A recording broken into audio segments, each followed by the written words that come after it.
तो दोस्तों आज हो गया 26 मई 2021। बिहार समेत देश दुनिया के बड़ी होता है समाचार लिखा है सिर्फ आपके लिए। चलिए फटाफट खबर शुरू करते हैं। उससे पहले चैनल को अब तक सब्सक्राइब ना किया हो तो फटाफट चैनल सब्सक्राइब कर दे, लाइक कर दे, शेयर कर दे ताकि इसी तरह की खबर आप हर रोज देख सके। चलिए शुरू करते हैं आज की पहली बड़ी खबर। देश में कोरोना की दूसरी लहर में भले ही अब दैनिक संक्रमित मामले कम हो रहे हैं, लेकिन वैक्सीन की कमी अब बहुत बड़ी चिंता बन गया है। आपको बता दें कोरोना के अलावा ब्लैक फंगस और व्हाइट फंगस के भी कई मामले देश में दर्ज किए गए हैं। सोमवार को देश में येलो फंगस का एक मामला उत्तर प्रदेश में दर्ज किया गया है। वहीं देश में 41 दिन बाद कोरोना के दैनिक मामले 2 लाख से कम आए हैं। इसके अलावा रूस से कोविड मदद अभी भी जारी है। आपको बता दें कि बिहार में कोरोना वायरस संक्रमण से पिछले 24 घंटे में 104 लोगों की मौत होने के साथ ही राज्य में महामारी से मरने वालों की संख्या मंगलवार को 4746 हो गई है। तो वहीं स्वास्थ्य विभाग द्वारा जारी बुलेटिन के अनुसार राज्य में अभी तक कुल 6,95,726 लोगों के संक्रमित होने की पुष्टि हुई है। आज की दूसरी बड़ी खबर, नए कृषि कानूनों को लेकर किसानों का विरोध एक बार फिर तेज होता दिखाई दे रहा है। 26 मई यानी आज संयुक्त किसान मोर्चा के बैनर तले एक बार फिर किसान दिल्ली की सीमाओं पर एकत्रित हो रहे हैं। लेकिन किसान मोर्चा का कहना है कि उनके इस आंदोलन को शक्ति प्रदर्शन के रूप में नहीं देखा जाना चाहिए। इसका मकसद हमारी ताकत दिखाना नहीं है, बल्कि किसानों के गहरे असंतोष के संकेतिक की अभिव्यक्ति है। प्रदर्शन के दौरान कोविड प्रोटोकॉल का भी पालन किया जाएगा। आपको बता दें कि संयुक्त किसान मोर्चा के सदस्य और क्रांतिकारी किसान यूनियन पंजाब के अध्यक्ष डॉक्टर दर्शन पाल के अनुसार किसान गाँवों में, शहरों में और दिल्ली की सीमा पर अपना विरोध प्रदर्शन करेंगे। प्रदर्शनकारी काली पगड़ियाँ पहनेंगे, काले दुपट्टे ओढ़ेंगे और काले कपड़े पहनकर विरोध दर्शाएंगे। किसान अपने घरों की छतों पर, अपने ट्रैक्टरों पर काले झंडे लहराएंगे। जगह जगह मोदी सरकार के पुतले जलाए जाएंगे। किसान अलग अलग स्थानों पर धरना देंगे। आज की तीसरी बड़ी खबर, समाजवादी पार्टी के कद्दावर नेता और सांसद आजम खान की तबीयत फिर बिगड़ गई है। आजम खान को ऑक्सीजन पर रखा गया है। मेदांता अस्पताल के medical director doctor Rakesh Kapoor ने बताया है कि सीटी स्कैन के बाद आजम खान के लंग्स में फाइब्रोसिस नामक रोग की शिकायत मिली है। साथ ही साथ कैविटी भी पाई गई है, जिसके चलते उनका ऑक्सीजन सपोर्ट बढ़ाया गया है। आपको बता दें कि सपा के वरिष्ठ नेता आजम खान की हालत गंभीर है और वो क्रिटिकल केयर मेडिसिन के एक्सपर्ट डॉक्टरों की देखरेख में रखे गए हैं। वहीं उनके बेटे मोहम्मद अब्दुल्ला खान की स्थिति स्टेबल है। हालांकि उन पर भी सीसीएम के डॉक्टर लगातार नजर बनाए हुए हैं। आपको बता दें कि आजम खान 1 मई को सीतापुर जेल में कोरोना पॉजिटिव पाए गए थे।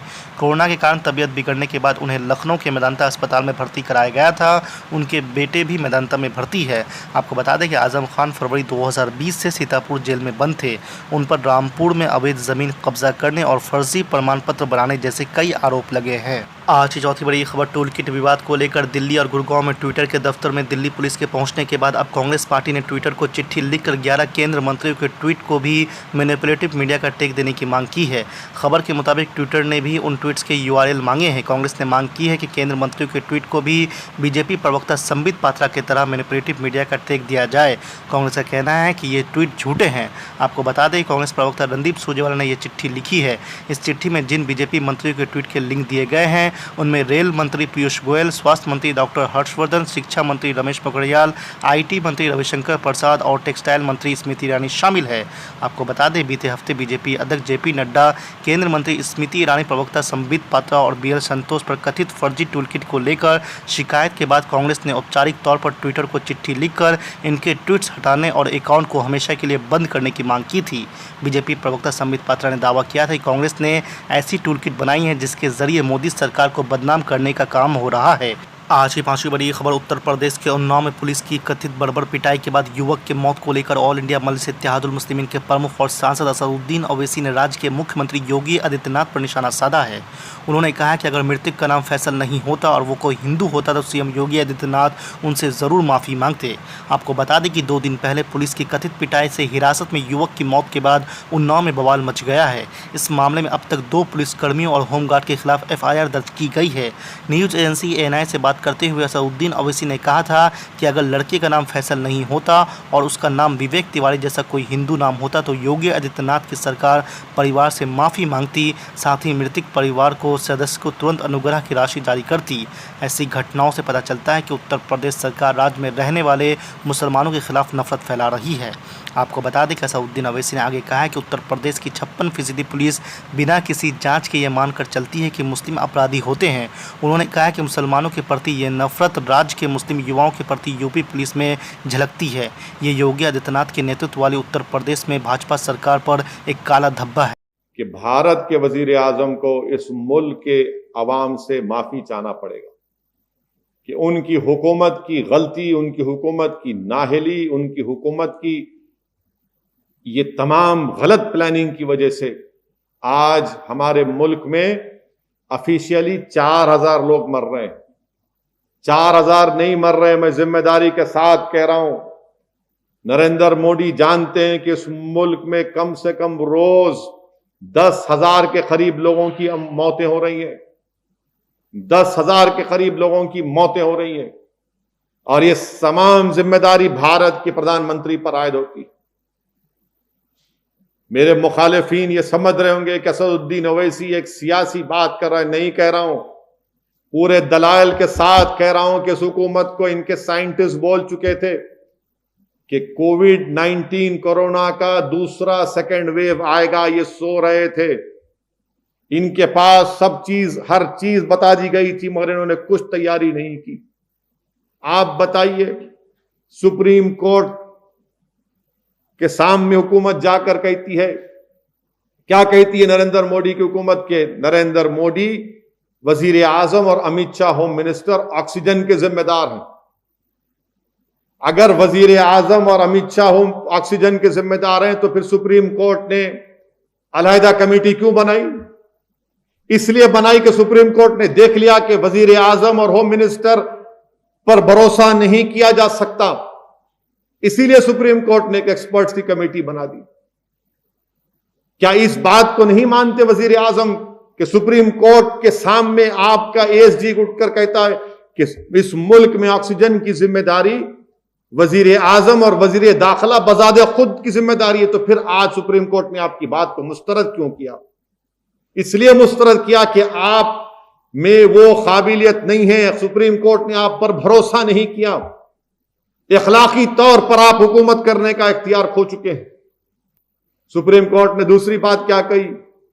सुप्रीम कोर्ट ने कहा कि आपकी वैक्सीन पॉलिसी भारत के आईन, भारत के संविधान में राइट टू लाइफ एक बुनियादी हक है, उसके खिलाफ है, उसके खिलाफ है। और आप क्या कर रहे हैं?